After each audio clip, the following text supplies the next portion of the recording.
Welcome to the Versus Hilla brief guide. The death count system is specialized. All healing skills and potions cannot be used until you cleanse, more on that later. The only healing you're allowed to have is healing familiars.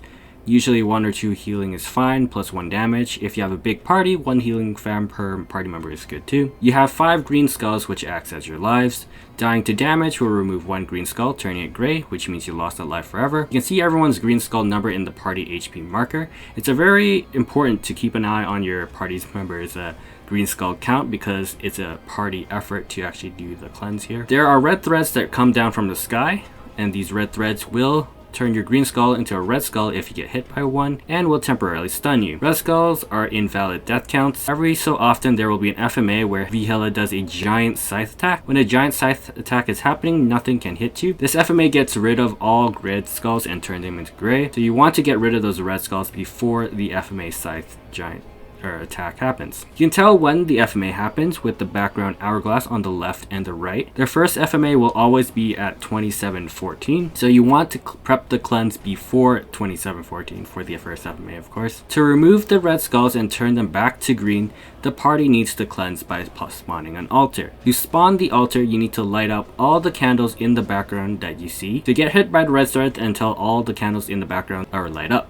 and then the altar will spawn. Once the altar spawns, everyone near the altar just needs to mash NPC chat and break the altar to cleanse. When the altar breaks, all healing restrictions are removed and you can heal with potions, any skills that heal you, so heal in this short period of time. If Vhilla is too close to the altar when it spawns, she will crush it and the party will need to find the next altar in order to cleanse off their red skulls. In the unfortunate situation where a party member has all red skulls and they don't have any green skulls and die, tell them not to res because the party can still cleanse and cleanse all those red skulls, and he can resurrect if all those red skulls are cleansed. Moving on to Vhilla's main attacks. Her main attack is a blue wave that stuns everyone in front of her and knocks them back like a golf, so we kind of call it a golf attack, I guess. To avoid this, you just stand behind her before she casts the blue wave. If you do get stunned by it, you can mitigate the distance of the knockback by teleporting down if you're a mage, or if you have flash jump, just flash jump forward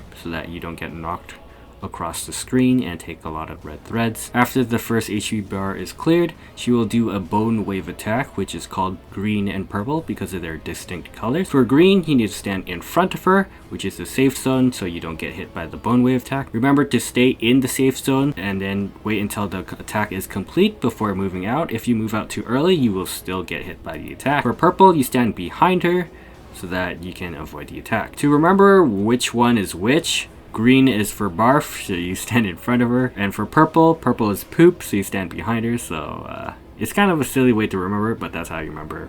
Green front, purple behind. You can also run away from the bone wave attack, green and purple. If you're far away enough, you can actually avoid the attack entirely without standing in the safe zone. Honestly, that's all the mechanics you need to know, but there's also little things like the green skull she spams at her sides, where you can also hop over them, duck, or just stand on top of her to avoid them entirely. There's also Lotus and Damien where she spawns them from the dead. The annoying part is they just knock you back into red threads, so if you kill those guys fast, it'll be no problem. There's also little guys that are on the maps that are little summons. When they die, they create like a DOT on the ground. There's also the ability to apply untouchable, like with Night Lord Showdown.